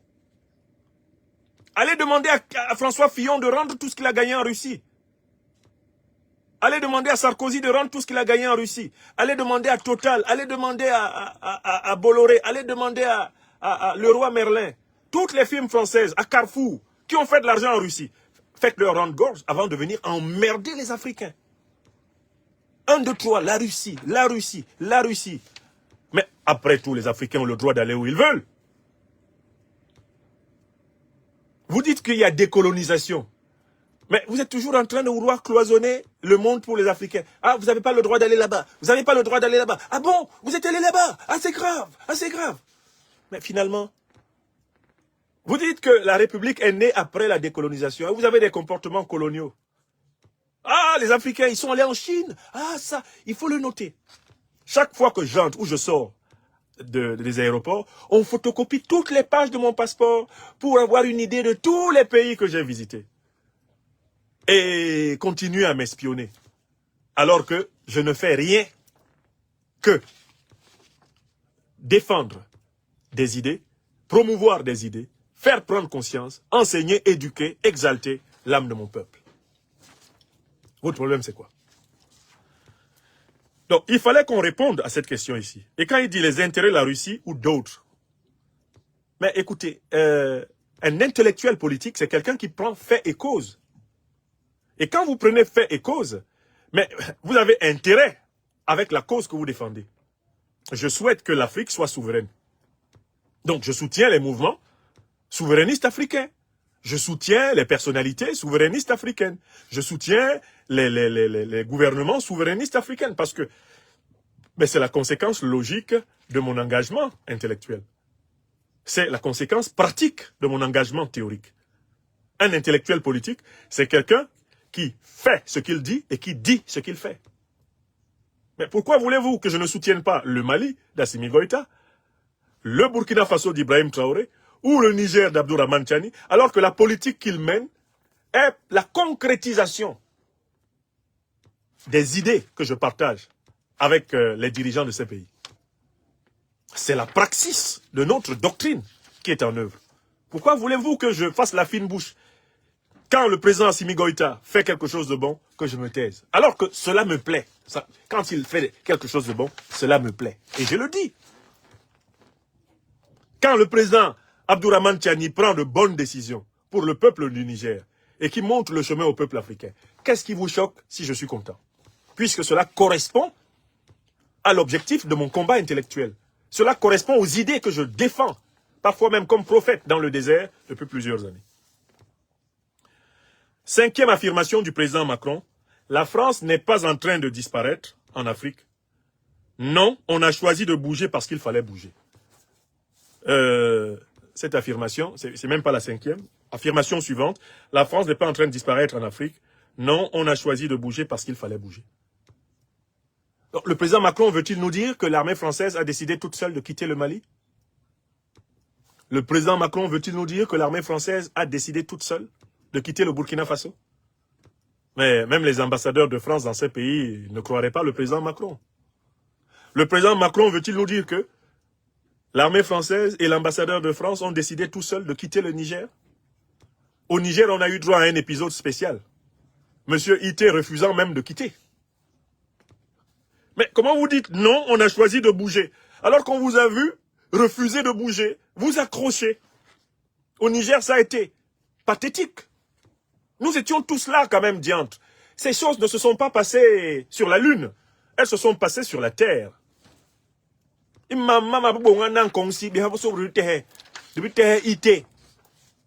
avons vu Ité et Sylvain, l'ambassadeur, au Niger, s'accrocher à son poste. Et nous avons entendu publiquement dire qu'il ne bougera pas. Mais la mobilisation du peuple nigérien, et du peuple sahélien, et du peuple africain, vous ont contraint à changer. Aujourd'hui, vous voulez présenter cela comme une décision que vous avez librement prise. Monsieur le président Emmanuel Macron, ce n'est pas vrai. Personne ne vous croira. Ça ne passera pas. Vous n'êtes pas parti volontairement. Vous avez été sommé de retirer vos troupes. Mais il y a 2 pays qui viennent d'apporter un cruel démenti au président Macron. Il ne lui reste plus maintenant pour cautionner ces contre-vérités que le vassal de Côte d'Ivoire Alassane Dramane Ouattara et le vassal du Gabon Oligui Nguema sont les 2 derniers. Quand ils vont le démentir, eux aussi, c'est terminé. Je voudrais donner la parole ici au président Mahamat Idriss Déby Itno, le maréchal du Tchad. Il a publié aujourd'hui un court communiqué, une courte déclaration. Et il faut que cette déclaration soit connue du monde entier. Qu'a dit le maréchal président? Eh bien, Mahamat Idriss Déby Itno. Je vais vous lire ses propos. Ce n'est pas moi qui les ai inventés. Ils ont été publiés par ses propres soins après le communiqué de son ministre des Affaires étrangères hier. Les propos ont été publiés sur le site officiel de la présidence de la République du Tchad. Voici ce qu'a dit le président tchadien. Et ce n'est pas Franklin Yamsi Ouakameroun qui l'a dit. Ce qu'a dit le président tchadien dément la thèse macronienne selon laquelle Paris aurait décidé de se retirer elle-même. Et que Paris aurait en quelque sorte confié aux dirigeants africains le rôle d'annoncer cela d'une manière qui les arrange. Que dit le président Mahamat Idriss Déby Itno? Que dit-il? Lisons son communiqué que nous avons sous les yeux. Le président Mahamat Idriss Déby Itno a dit ceci. J'ai son communiqué lumineux sous les yeux. Je voudrais exprimer mon indignation vis-à-vis des propos tenus récemment par le président Emmanuel Macron qui frise le mépris envers l'Afrique et les Africains. Je crois qu'il se trompe d'époque. En ce qui concerne le Tchad, la décision de mettre fin à l'accord de coopération militaire avec la France est entièrement une décision souveraine du Tchad. Cela ne souffre d'aucune ambiguïté. Signé Maréchal Mahamat Idriss Déby Itno, président de la République, chef de l'État. Voilà ce qu'il a dit. Quand le président Macron dit on a choisi de bouger, le Tchad le dément. En moins de 48 heures, il est démenti par le président tchadien, qui dit c'est une décision qui a été prise de façon souveraine. C'est-à-dire, c'est le Tchad seul qui a décidé. Mieux, Le président Mahamat Idriss Déby Itno dit « en ce qui concerne le Tchad ». Il nous donne un renseignement par l'expression « en ce qui concerne ». Il veut dire quoi par là? Qu'il y a d'autres pays qui, eux, sont soumis peut-être aux quatre volontés du président Macron. Mais ce n'est pas le cas du Tchad. De quel pays veut-il parler? Mais de la Côte d'Ivoire de Ouattara et du Gabon d'Oligui Nguema, qui sont jusqu'ici les seuls à ne pas contredire le président Macron. C'est-à-dire les seuls dont on peut dire qui ne dit mot consent. Il dit en ce qui concerne le Tchad. Voilà ce que dit le président Mahamat Idriss Déby Itno. C'est-à-dire, je ne sais pas pour les autres. Les autres, allez voir. De toutes les façons, pour le Mali, le Burkina, le Niger, il n'y a pas de débat. Tout le monde sait que vous avez été contraint de partir. Maintenant, le Tchad dit, c'est nous qui vous avons contraint de partir. Il n'y a pas eu de concertation sur notre décision. Elle est souveraine. Et il ajoute, cela ne souffre d'aucune ambiguïté. C'est-à-dire qu'il affirme que le président Macron ne peut pas prouver le contraire. C'est un défi. Le président tchadien défie le président français. Il le présente comme un menteur. Il dit, il n'y a aucune ambiguïté. Ici au Tchad, c'est nous qui avons décidé. Ce n'est pas le président Macron qui nous a donné l'ordre de décider. Mais un démenti cinglant est venu d'un deuxième pays, du Premier ministre, du gouvernement du Sénégal, qui lui n'y est pas allé du dos de la cuillère. Le président Macron devrait bien écouter les mots d'Ousmane Sonko, qui a retrouvé des accents qu'on lui connaissait, qui commence à sortir un temps soit peu de l'ambiguïté aventurière, qui caractérisait son arrivée au pouvoir avec son leader, Bassirou Diomaye Diakhar Faye. Écoutons donc la version, le démenti du Sénégal, donné par son premier ministre chef du gouvernement, Ousmane Sonko. Citation. Le président Emmanuel Macron a affirmé que le départ annoncé des bases françaises aurait été négocié entre les pays africains qui l'ont décrété et la France. Il poursuit en estimant que c'est par simple commodité et par politesse que la France a consenti la primeur de l'annonce à ces pays africains. Je tiens à dire que, dans le cas du Sénégal, cette affirmation est totalement erronée. Totalement erronée. En français simple, c'est un mensonge. Aucune discussion ou négociation n'a eu lieu à ce jour. Et la décision prise par le Sénégal découle de sa seule volonté. Le Sénégal a décidé seul. En tant que pays libre, indépendant et souverain. Sonko a mis boulet. Abidjan, on dit, il a boulet. Allez demander le sens de cette expression à Abidjan. Sonko, il a Joe. Écoutez la suite.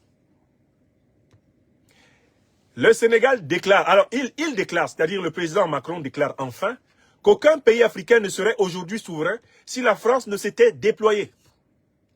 Constatons que la France n'a ni la capacité, ni la légitimité pour assurer à l'Afrique sa sécurité et sa souveraineté.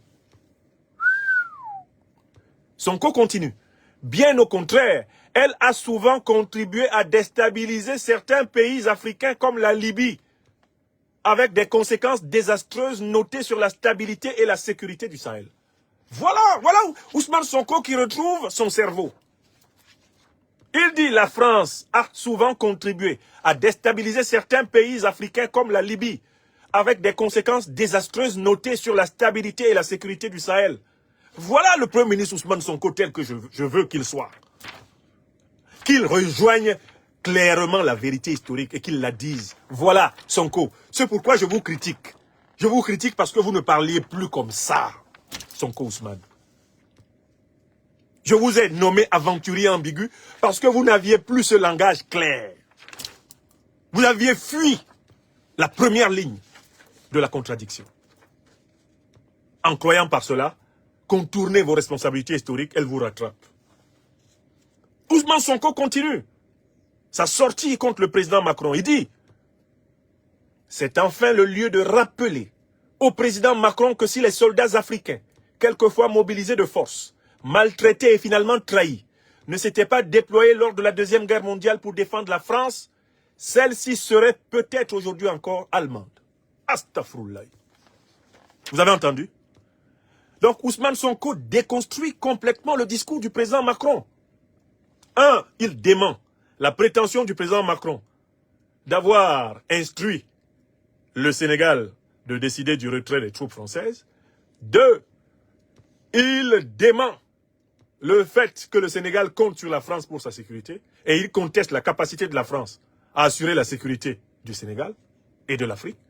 3. Ousmane Sonko accuse la France d'être coupable de déstabilisation de l'Afrique et notamment coupable de la déstabilisation terroriste du Sahel, puisqu'elle a participé pendant 6 mois à la coalition criminelle de l'OTAN qui a bombardé la Libye, assassiné Kadhafi, armé Al-Qaïda et l'État islamique et envahi le Sahel jusqu'à nos jours. Ousmane Sonko assume un élément fondamental de la vérité historique et qu'il soit félicité pour ce courage de la vérité qui lui vient à un moment inespéré. Au moment où l'Afrique tout entière avait commencé à désespérer complètement de lui, Sonko se souvient de ses devoirs. Je voudrais lui rappeler que c'est pour lui avoir rappelé que c'est comme cela qu'il fallait parler, que plusieurs de ses partisans m'ont agonie d'injures sur les réseaux sociaux. Le voici de retour dans la réalité. Ousmane Sonko, sans doute parce que ça chauffe au Sénégal. Et qu'ils se rendent compte qu'au Sénégal, il leur faut prendre la réalité du pouvoir en main. Il leur faut arracher le pouvoir dans l'armée, dans les secteurs clés du pays, aux serviteurs du néocolonialisme et de l'impérialisme occidentaux. Sonko s'en est rendu compte et une déclaration comme celle-ci annonce des jours particulièrement rudes au Sénégal. Parce que le président de PASTEF semble maintenant déterminé à aller récupérer le pouvoir réel entre les mains des faucons de la France-Afrique qui le détiennent encore au Sénégal. Je vous annonce sans le moindre risque de me tromper un probable et prochain remaniement ministériel ou bien au Sénégal. Je vous annonce sans risque de me tromper eh bien, un réaménagement des forces de défense et de sécurité du Sénégal. Ça, c'est une question de jour. Je vous l'annonce. Cette déclaration de Sonko, elle ne s'adresse pas tant à Emmanuel Macron qu'au soutien du néocolonialisme français à l'intérieur de l'appareil d'État et de gouvernement du Sénégal. C'est à eux que Sonko dit « Je déterre le javelot du Gaïndé. Je déterre la lance du Gaïndé contre vous. C'est terminé. Nous avons gagné l'élection présidentielle. Nous avons gagné l'élection législative. Nous n'avons pas peur de vous. Nous allons récupérer tout le pouvoir. Tout. Sans exception. Et l'exercer. Ça, c'est un message sénégalo-sénégalais. Contrairement aux apparences. C'est un message profondément sénégalo-sénégalais. Mais pour revenir au président Macron, il est donc désavoué. Publiquement désavoué par le Tchad. Et il est publiquement désavoué par le Sénégal. Il ne reste plus dans toute cette histoire que le Gabon, du vassal Oligui Nguema, et la Côte d'Ivoire, du vassal en chef, Alassane Dramane Ouattara. Il suffit que ces deux pays sortent et démentent le président français, et alors là, ce sera la bérésine. Mais que le Tchad se sente obligé de démentir le président français, que le Sénégal, pays traditionnellement proche eh bien, de l'élite politique française, fasse une sortie comme celle-ci, c'est encore une preuve factuelle que le président Macron ne peut pas dire que la France se porte diplomatiquement bien. Comment la France peut-elle bien se porter alors qu'elle est démystifiée sur le plan diplomatique en plein jour par le président tchadien qu'elle a contribué personnellement à installer en 2021 au pouvoir en N'Djamena. Démystifiée par le Premier ministre eh bien, sénégalais qui, avec son président, avait entamé une espèce de politique de l'ambiguïté avec l'ancienne puissance coloniale française. Si eux peuvent tenir ce langage, comment le président Macron peut-il parler de succès diplomatique? Il dit, le président Macron, que les Africains font preuve d'ingratitude à propos de la lutte antiterroriste, car beaucoup de pays africains ne seraient pas souverains sans la France. Mais comment le président Macron peut-il le dire? C'est le contraire de ce qu'il a dit dans sa propre interview du mois de juin 2017 au quotidien Le Figaro. Monsieur le président Macron, je voudrais vous rafraîchir la mémoire en citant vos propres propos. Vous avez dit ceci, citation.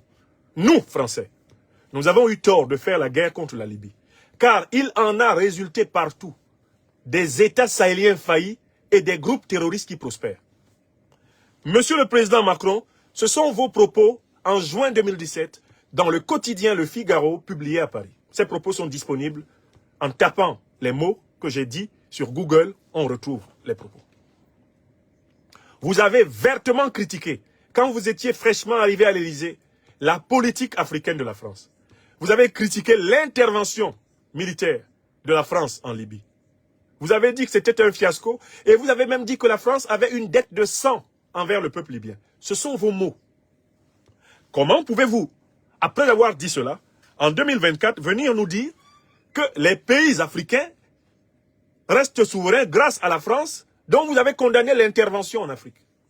L'intervention qui a déstabilisé le Mali, le Burkina, le Niger, c'est la guerre de l'OTAN contre la Libye, menée par la France de Sarkozy, les États-Unis d'Obama, la Grande-Bretagne notamment, de Nagui Bokcha, et la Grande-Bretagne de David Cameron, et le Qatar.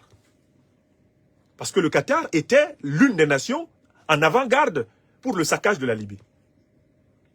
Bon, comment le président Macron peut-il dire que les pays africains doivent la souveraineté à la France, alors qu'il a reconnu que c'est la France qui les a déstabilisés? Comment la posture de pompier pyromane peut-elle se transformer en une qualité, en une vertu?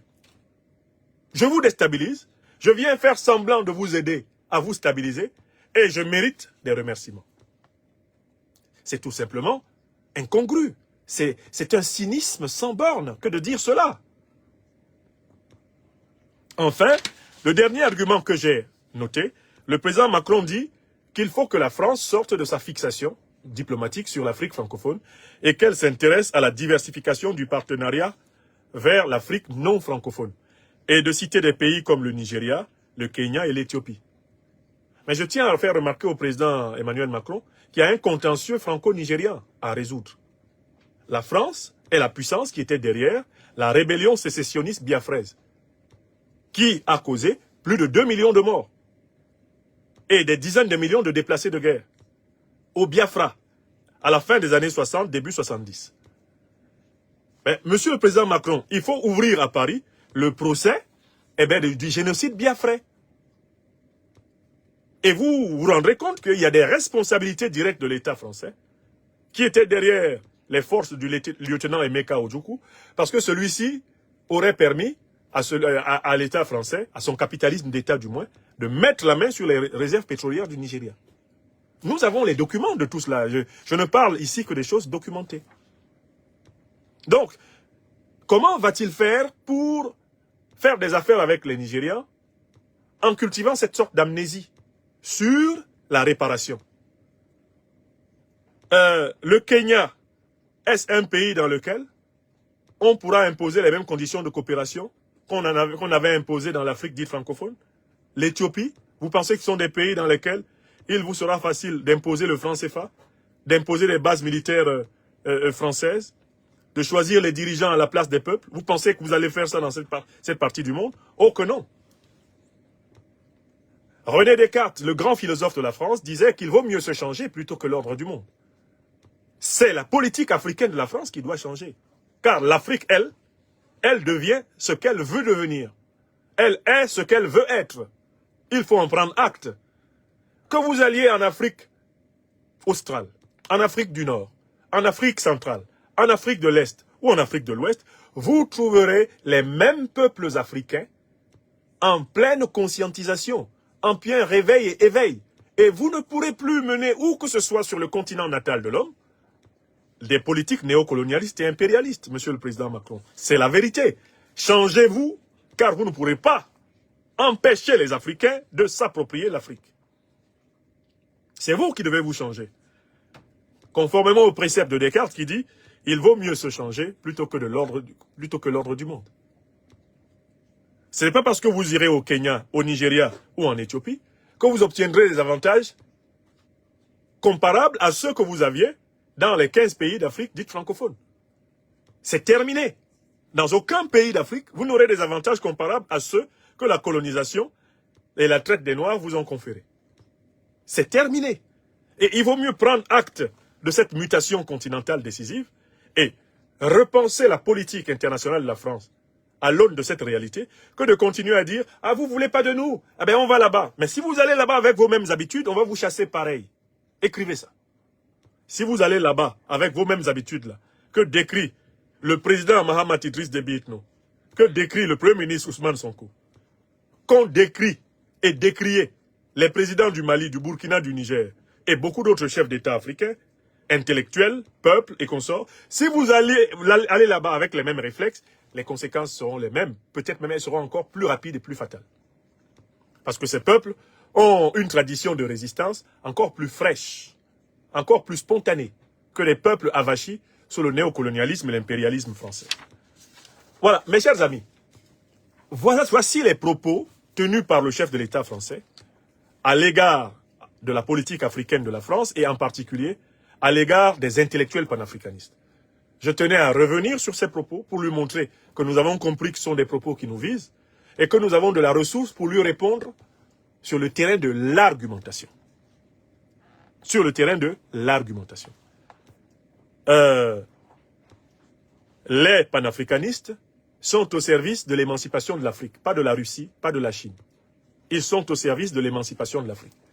Et le panafricanisme est né dans les diasporas africaines d'Amérique, d'Europe. Il est né de cerveaux et de plumes de très haute valeur, de très grande qualité, issus des plus nobles et des plus prestigieuses universités du monde occidental. Le panafricanisme tel que nous le défendons pour notre part aujourd'hui, nous le défendons avec le meilleur de nos capacités, non seulement acquises et reconnues par les universités africaines et occidentales, mais acquises par le travail intellectuel, le travail conceptuel, le travail militant, le travail activiste, le travail historique, le débat, la confrontation. Nous ne craignons pas le débat et la confrontation. Les panafricanistes qui se battent pour l'émancipation totale de l'Afrique ne sont pas des faux. Les faux sont ceux que vous avez rassemblés à Montpellier pour vous flatter et qui vous ont demandé de leur donner 30 millions pour fonder un institut de la démocratie à partir de l'Afrique du Sud. Ce sont eux, les faux panafricanistes. Les inconnus au bataillon du panafricanisme. Ce sont ceux-là que vous avez rassemblés en octobre 2021 à Montpellier parce que cela était compatible avec vos vues. Et que cela ne contestait pas votre volonté de réorganiser le dispositif d'exploitation néocolonialiste du continent africain. Nous sommes honorés que vous reconnaissiez que c'est nous qui sommes opposés au néocolonialisme français. Si c'est ce que vous avez reconnu, comme c'est ce que vous avez reconnu, nous le considérons comme une consécration. Oui, nous sommes opposés au néocolonialisme français, mais pas au peuple français. Oui, nous sommes opposés à l'impérialisme d'où qu'il vienne en Afrique, mais pas à un peuple d'où qu'il vienne. Oui, nous ne cherchons pas à obtenir un brevet d'intellectualité du président de la République française, car ce n'est pas sa responsabilité. L'intellectualité, le brevet en est attesté dans le rapport historique à l'émancipation du peuple. C'est le peuple lui-même, c'est l'Afrique elle-même qui doit nous reconnaître comme ses intellectuels. C'est la France qui doit reconnaître ceux qui servent la vie des idées, la vie critique, ceux qui sont les objecteurs de conscience, ceux qui sont porteurs d'innovation. C'est le peuple français qui peut reconnaître ces intellectuels. Nous ne pouvons pas accepter, Monsieur le Président Macron, que vous vous placiez sur un piédestal intellectuel face à nous. Car vous ne le méritez pas, le piédestal intellectuel face à nous. Vous êtes le Président de la République française, c'est votre fonction, que le peuple français vous a attribuée pour quelque temps. Restez-y, tant que vous le pourrez. Mais ne vous aventurez pas à venir opérer une classification dans l'intelligentsia africaine, pour laquelle, intellectuellement parlant, vous ne comptez pas. Je vous dis la vérité. Je sais que vous n'aimez pas la vérité et qu'à la vérité, vous répondez par des coups. À la vérité, vous répondez par des sanctions. À la vérité, vous répondez par des persécutions, des traques. Mais, Monsieur le Président, nous sommes maintenant des millions d'Africains qui pensent ce que je vous dis et qui disent comme je pense. Vous ne pourrez pas nous faire taire. Nous avons déjà gagné la bataille de la pensée. Il ne sera pas possible de faire croire aux Africains qu'être un bon panafricaniste, c'est maintenir l'Afrique sous occupation des troupes néocoloniales étrangères, c'est maintenir l'Afrique sous le CFA, c'est maintenir l'Afrique sous l'ingérence des puissances étrangères, maintenir l'Afrique sous le joug des civilisations, des valeurs de société importées. Vous ne pourrez le faire croire à personne en Afrique. Cette bataille a été remportée.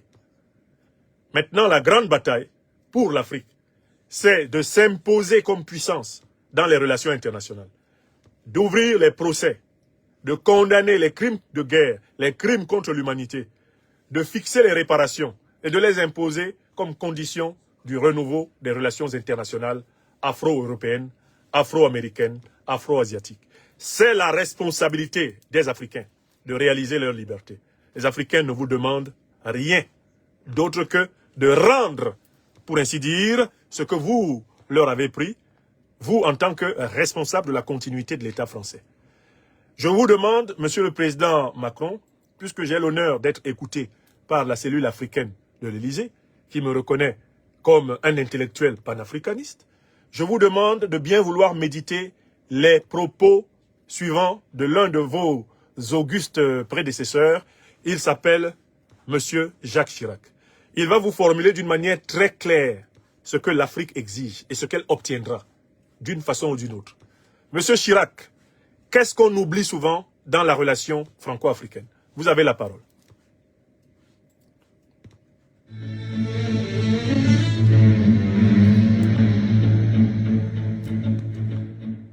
On oublie seulement une chose, oui, c'est qu'une grande partie de l'argent qui est dans notre porte-monnaie vient précisément de l'exploitation depuis des siècles de l'Afrique. Pas uniquement, mais beaucoup viennent de l'exploitation de l'Afrique.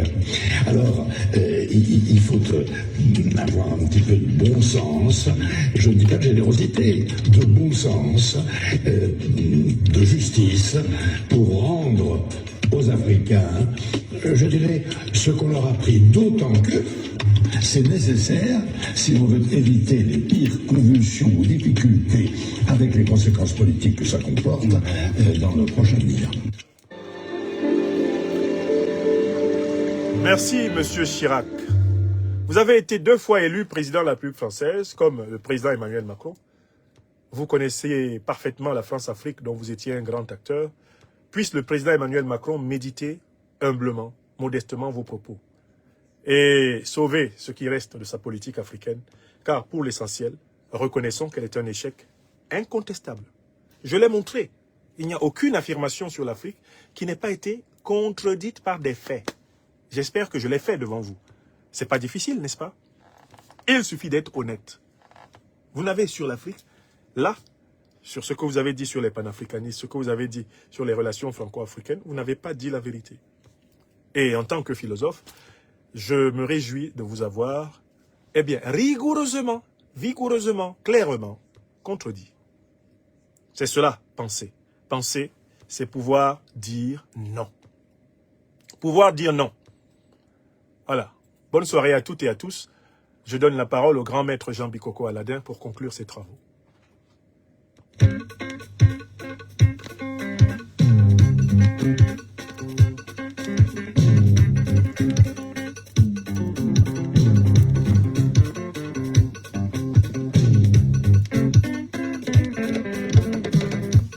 Donnez cette conférence à notre peuple. Vous étiez très nombreux à la suivre. Ouh là là, je crois qu'on a battu un record ce soir. Hein. Vous étiez plus de 8000 en direct sur YouTube. Plus de 8000 personnes en direct sur YouTube. Franklin Nyamsiwa, Cameroun, l'Afrique des libertés et l'Université libre d'Afrique des libertés. Vous étiez près de 1500 sur Facebook, soit déjà environ 10 000 au total quand on combine les plateformes YouTube et Facebook. Maintenant, nous allons pouvoir dire combien vous étiez sur la plateforme TikTok, où vous êtes de plus en plus nombreux. Mais avant, est-ce que vous pouvez penser à partager cette émission? Donnez cette émission au peuple africain, donnez-la au peuple français, donnez-la au peuple européen, au peuple américain, donnez-la dans les îles des océans, donnez-la à mes frères et sœurs de Guyane, donnez en Nouvelle-Calédonie, donnez à La Réunion, donnez dans les Comores, à Madagascar, donnez cette émission. Le serviteur de l'Afrique des libertés a fait son travail. Dédicace à tous les grands intellectuels panafricanistes de tous les temps. Je pense à William Du Bois. Je pense à Marcus Garvey. Je pense à des figures énormes comme le docteur Francis Kofi Kwame Nkrumah. Je les salue. Je pense au grand Patmore. Je pense au grand Cheikh Anta Diop. Je pense à mon frère bien-aimé, Nusere Kalala Omutunde, qui de là-haut, je le sais, se réjouit que l'œuvre se poursuive ici-bas. Oui, ils étaient dans le monde ici.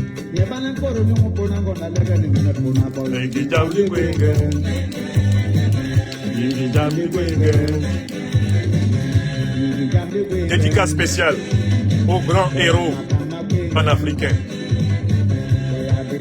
Quand je pense aux grands héros panafricains, je n'ai à l'esprit que les belles paroles de mon homonyme Franklin Bukaka dans son grand morceau Les Immortels, que je déclame avec joie.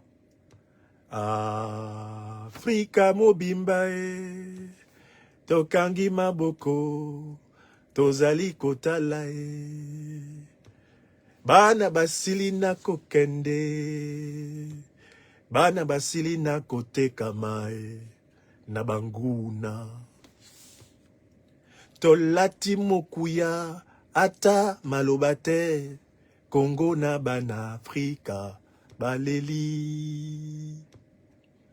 Afrika mobimbae, tokangi maboko, tozali kotalae. Bana basili na kokende, bana basili na kotekamae, na banguna. Tolati mokuya, ata malobate, Congo na bana Afrika, baleli. Medi Ben Barka, Medi Nzela na yo ya bato nyonso. Vous connaissez cette chanson? Recyclez-la à volonté. Recyclez-la à volonté.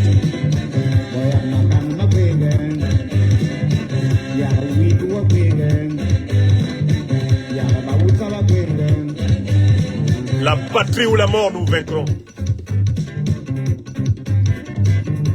L'Afrique a déjà gagné. L'Afrique gagne et l'Afrique gagnera. Ainsi soit-il. Ainsi soit-il. Ainsi soit-il. Vive les héros panafricanistes révolutionnaires. Ahmed Sékou Touré, Sankara Thomas, Samora Machel, Nelson Rolihlahla La Mandela, Albert Luthuli, Modibo Keïta, Muammar El Kadhafi, Gamal Abdel Nasser. Qu'ils se sentent fiers, les Julius Nyerere, Agostinho Neto. Qu'ils se sentent fiers, les Jomo Kenyatta. Qu'ils se sentent fiers, Pierre Moulele, Marien Gwabi. Qu'ils se sentent fiers, l'Afrique est debout. Boganda Barthélemy. Qu'ils se sentent fiers, Ruben Oumniobe, Félix Moumié, Osende Afana, Ernest Wandé, Wo Wungle Masaga. Qu'ils se sentent fiers, Abel Kenge. Qu'ils se sentent fiers, les grands serviteurs du panafricanisme, Aboubakar Tafawa Balewa. Qu'ils se sentent fiers, le camarade Amilcar Cabral, fier, debout. Je salue le philosophe Omar Blondin Diop, tué par Senghor à Dakar. Qu'ils se sentent fiers, debout. L'Afrique est debout.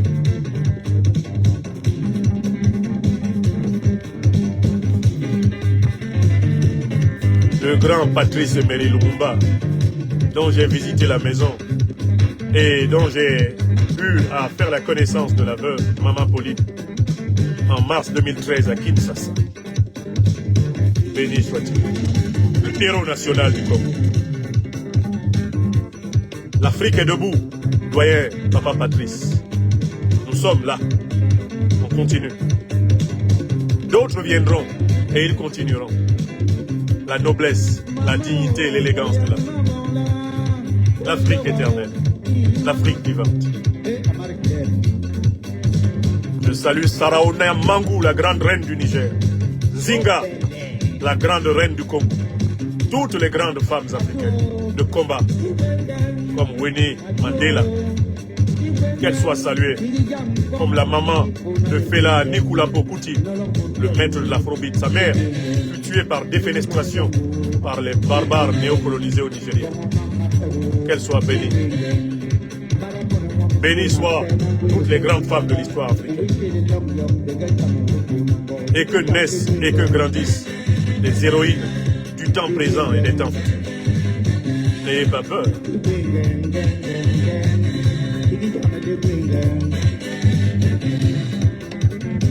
Soyez bénis. Bonsoir à toutes et à tous. Merci. Voilà. Portez-vous bien. Alors, combien étions-nous sur TikTok? Je vous le dis tout de suite. Mes amis sur TikTok, n'oubliez pas de partager. Je vais fermer la page.